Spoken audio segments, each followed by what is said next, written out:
Welcome to this edition of the Nebraska Prep Zone podcast. I'm Stu Pospisil. As always, alongside me, Mike Patterson. And Mike, if we weren't busy before, we're going to be busy starting like right now. Oh yeah, this week and of course next week with state volleyball and the ongoing football playoffs. So real busy time, as we both know. We've been doing this a long time, Stu, but busy time, but a fun time. It is. I mean, this is kind of what the kids play for, this is what the coaches prepare for, and this is what we really like to cover. So why don't you go through volleyball? And we're kind of in the midstream here with volleyball. We've got districts going on this week, and we'll do a new edition next week talking state volleyball. But Mike, kind of take us through that transition. Okay, let's talk quickly volleyball. We'll get into football. We have sub-districts and districts going on this week before the state tournament starts next week. In Class A, the top seeds are Papio South in A1, Lincoln Southwest in A2, Papio in A3, Westside in A4, Lincoln East in A5, Gretna in A6, and Millard West in A7. So those will be culminating on Wednesday, so we'll see who those district champions are, and we'll have our one wild card coming out of Class A. Because, as we all know, Class A is a little different than all the other classes when it comes time to determining the state tournament teams. As far as the sub-districts that are going on, in Class B, one of the better ones will be Tuesday night when Elkhorn North is hosting, and they might be playing Bennington. They'll be playing either Bennington or Elkhorn, so that'll be a good one. And C1-4 at North Bend, and we'll be playing Wahoo Newman, so that'd be another good one. And C19, Minden and Grand Island Central Catholic. Our friend Sharon Zavala out there with the Crusaders. As we mentioned last week, many wins for Sharon. So we'll see if she can get her team back to state. So that's just a little bit of the districts and sub-districts. Why don't you explain how the sub-district winners then proceed?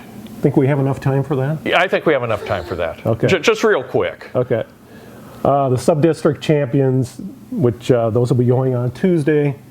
Once we have the sub-district champions, then everything's reseeded. You look at the wild card points, you look at the top teams, and the top 16 will play in the district finals on Saturday. Basically, in a nutshell, that's what it is. Class A is different. There is no other round after Wednesday. So the true district finals in all the other classes, but Class A will be contested on Saturday.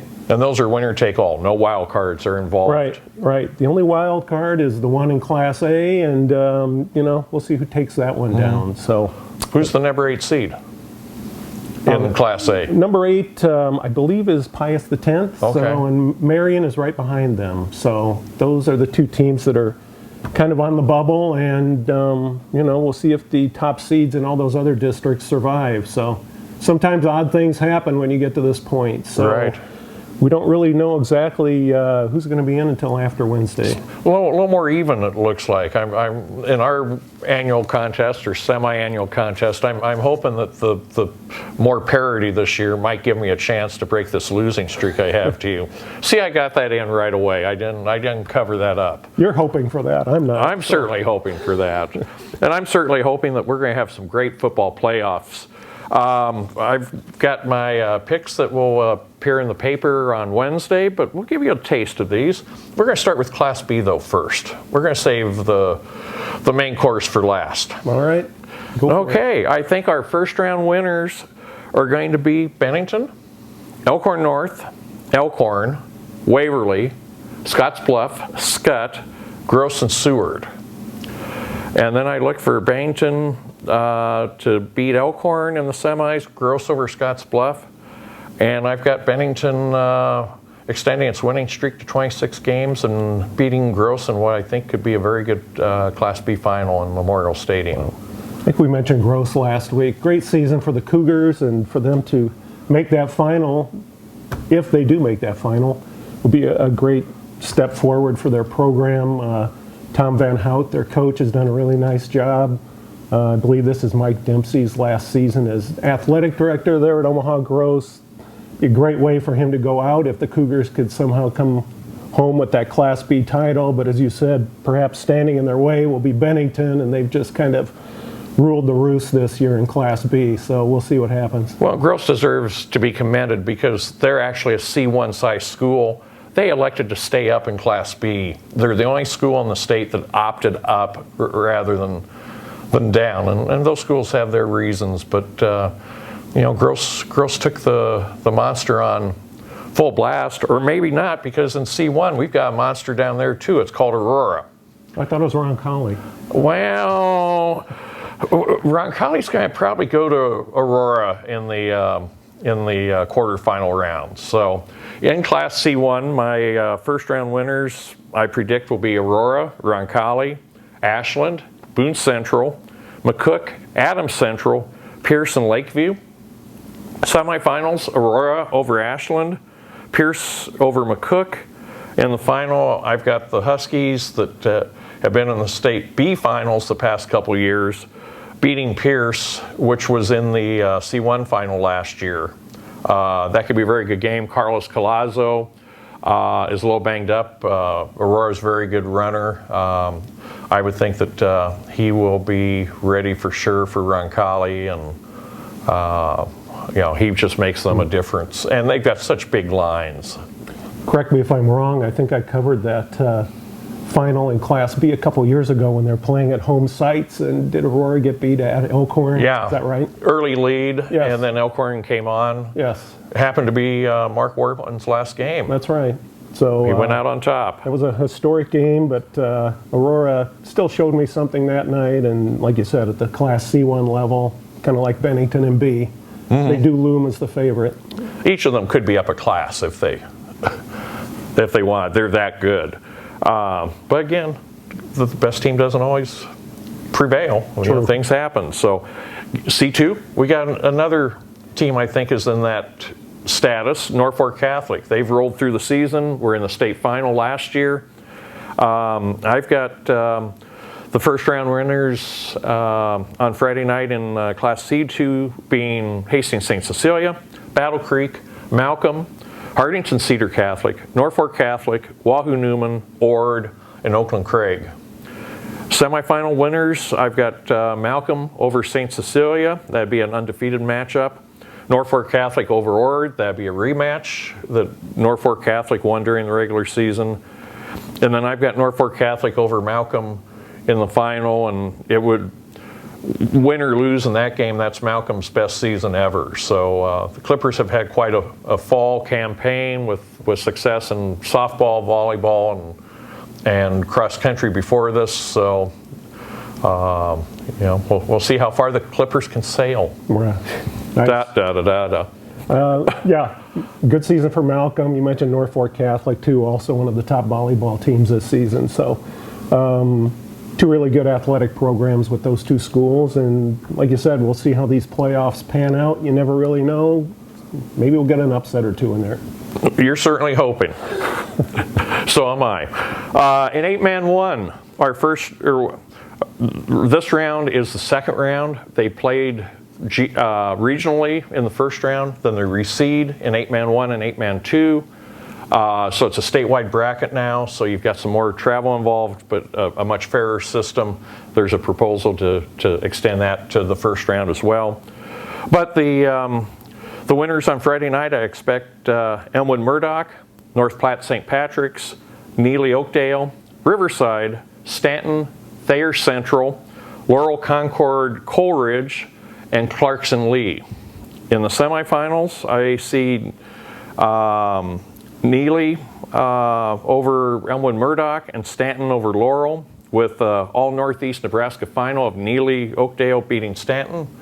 I think this is a wide open class. Sadly, it's because my number one team in the rankings, North Platte St. Patrick's, Mike, Jackson Roberts, 3-time 1,000-yard rusher, only a junior, has a leg injury, is out for the playoffs. So their offense is going to take a hit. Unfortunate timing. We've got some injuries out there, and that's part of football. 8-man 2, Howells Dodge, another beast. In the quarterfinal round, who should make it there? Howells Dodge, Johnson Brock, Bruning Davenport Shickley, Sandhills Thedford, Osceola, Wynot, Ainsworth, Hitchcock County. Semifinals, I've got Howells Dodge over BDS and Osceola over Ainsworth. That'd be a real interesting semifinal because Osceola has Isaiah Zelazny, the fastest kid in Class D track and field, and Ainsworth. They haven't had an undefeated season, Mike, since 1937. Wow. I think you were ball boy, weren't you? Yeah. Okay.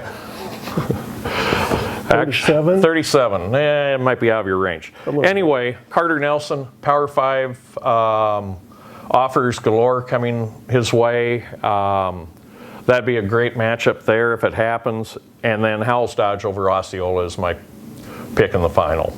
Howells Dodge, another one that has a great volleyball team this year, just moving them up to #1. So we'll see if we can have some double-doubles here between football and volleyball champions. Well, and Howells Dodge was last year's 8-man-1 champion. Their enrollment dipped slightly. The cutoff moved, and they moved down to 8-man-2. So it could be a double, but in split classes. Mm-hmm. 6-man, your predicted winners on Friday night: Sumner, Eddyville, Miller, Shelton, Red Cloud, Lincoln Parkview, Potter Dix, Pawnee City, Arthur County, and Cody Kilgore. Semifinal predictions have SEM over Red Cloud, Potter Dix over Arthur County, and in the final I have last year's runner-up Potter Dix beating SEM. Well, so, how much do you know about 6-man? There are 6 on the field. Probably right? Somewhat limited, yes, other than the fact I know there's 6 on each squad, but if you say Potter Dix is going to win, I guess I'm okay with that. They look like they're the favorite. So now for the moments you've been waiting for, how I see Class A. And Class A, we've got some people coming and going with injuries. Omaha West Side, the #1 seed, but #3 in my rankings. They hope to have Caleb Benning back if they make the quarterfinals. With Gretna Mike, Isaiah Weber, their leading running back, is week to week. Coach Michael Kale said today he's missed a couple games. They definitely need him to balance out their offense that Zane Flores very capably leads, but you got to have some balance here. And so we wish the best for Isaiah and his bounce back. And good news for Omaha Creighton Prep, Marty Brown, their North Dakota State-bound running back. Coach Tim Yonk today told me that he looks ready to go for Friday night's game at North Platte, and we know what can happen to Metro teams at North Platte, don't we? Right. Prep can talk to their friends over at Westside about going out to North Platte, but boy, it's good news for the Junior Jays to have Marty Brown back, because they're going to need him, not just for that game, but if they survive that, for beyond that. For a good playoff run. Yeah, it's an interesting Class A mix this year because with the seeds the way they worked out, you've got Grand Island with a home game, Kearney with a home game, and North Platte with a home game, and all are playing Metro Conference teams. Interesting. Very much. I mean, some years you see the seeds kind of tilt towards Omaha, but this time, and with Lincoln Southwest getting a home game over Millard West, half the games are outside town, and sometimes we get 7 here. Well, Grand Island came in and beat Omaha North. Kearney came in and beat Bellevue West, and as we mentioned, Westside lost out at North Platte. So it's been kind of an interesting season to this point, and maybe even more interesting once the playoffs start. So, well, on Friday night, Westside will host Papillion La Vista. I like Westside in that one. You probably do too. Well, we'll kind of see what you think besides. Got to go with the Warriors at that point. I think I covered them in the first round last year where they playing Papio South, and that kind of led them down the path to the final, but got to take the Warriors. I've got Millard West over Lincoln Southwest. That's a rematch of a game from just a couple weeks ago for the district title. Millard West came back 27-23 final.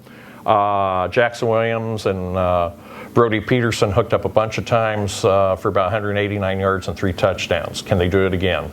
I think they can. I think the Wildcats got off to a little bit of a slow start for them, but they've come on nicely for Coach Kirk Peterson, as we probably both knew that they would, and I think they're playing some of their best football here down the stretch. Okay, here's a game that I'm picking as an upset. I've got Millard South winning at Kearney primarily because Cam Cozio, their quarterback, 5-1 when he's available for Millard South. The loss was to Westside in overtime. Millard South's just a different team with Cam at quarterback. Our friend Chris Loof out at Kearney might disagree with that, but I think I might lean with the Patriots also, Stu. They're a different team when Cozio's under center, and the Patriots have been playing well also down the stretch, so we'll go with Millard South. Kearney, Traven Beckman has become a very good quarterback. He's had some amazing routes run by his receivers down the middle. That's what absolutely blew away Bellevue West. They showed some against Westside until that game kind of switched with the switching fields because of that power situation at Westside a couple weeks ago. But yeah, that's one of the upsets I've got in the first round. This one I don't have as an upset. I've got Grand Island repeating its win over Omaha North. With the Islanders at home, I think North, having lost its past couple games, might be a little tough to hit the road with a lot of confidence. One thing I think the Vikings should be encouraged by, Mike, is that they only lost by 10, and they had 6 giveaways in that game. So if they can cut those down, can they get the job done in the third city? I think I'm going to disagree with you here, Stu. I saw Omaha North last week, and they didn't play their best game against Elkhorn South. They were defeated. I remember that run they were on last year. I know they had a much more veteran team than they had this year. Talking to Coach Larry Martin after the game, he mentioned they basically only got 2 seniors on offense, 2 seniors on defense. Couldn't they put it all together? I mean, they got a really good running back. I think that'll be a close game. I've got 2 older brothers, 2 older sisters who graduated from North High. Larry Martin's a Bears fan like I am. Oh, so this is a sentimental pick. I'm going with the Golden Vikings there. the 100 million strong or whatever's in their fight song. So yes. I've got Creighton Prep going out to North Platte and leaving with a win. Some of these seniors on this team went out there a couple years ago, so they kind of know the routine. It's actually Prep's first playoff game at North Platte after playing the Bulldogs 5 times throughout the playoff history, won all 5. I've got Prep winning that one. North Platte has good lines, but I think that Creighton Prep probably has as good a line as anybody in Class A, especially on offense. I think it's going to be tough for North Platte to get much push. I agree. I think I'd go with the Junior Jays there. The only question I have is they've had some quarterback certainly issues, maybe not issues, but just different players playing quarterback. Uncertainty. Yes, and trying to get that resolved, and I'm sure Coach Yonk's pointed out, as if the players don't know this already, that Westside got beat out there, so probably a wake-up call for Prep before they even go out there, but yeah, we'll stick with the Junior Jays and perhaps a close game. Okay, then Bellevue West just played Papio South last week at Papillion La Vista Field, won that game 42-20.